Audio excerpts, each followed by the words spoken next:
Isa sa masarap na pritong isda with basmati rice, extra sauce na medyo spicy, yan ang lulutuin natin ngayon.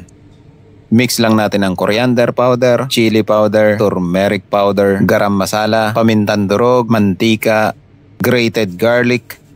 Mix lang natin yan. Tapos i-marinate mo lang ang paborito mong isda. Siya nga pala, nilagyan ko na ng asin yan. I-marinate mo lang ng 30 minutes yan. Gawa lang tayo ng sauce. Igigisa mo lang ang sibuyas, bawang, siling green. Gisahin mo lang yan hanggang sa lumabas yung aroma. Lagay lang din natin yung same spices na nilagay natin sa isda. Tomato paste, binlender na kamatis, cilantro.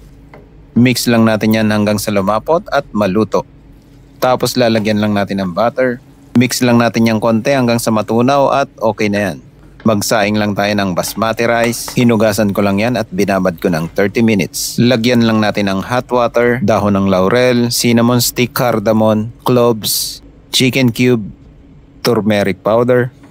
Mix lang natin hanggang sa kumulo or hanggang sa medyo matuyo. Lagyan lang natin ng butter tapos tatakpan lang natin yan hanggang sa maluto ang kanin.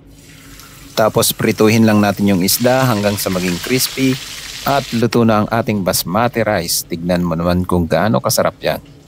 Plating lang tayo. Lalagyan lang natin ng cashew nuts with raisin, crispy onions, cilantro. Tas patong mo lang yung isda at okay na yan. Siguradong mapapa-extra rice ka dito. Kaya kung nasa Middle East ka, try mo na ang recipe na to.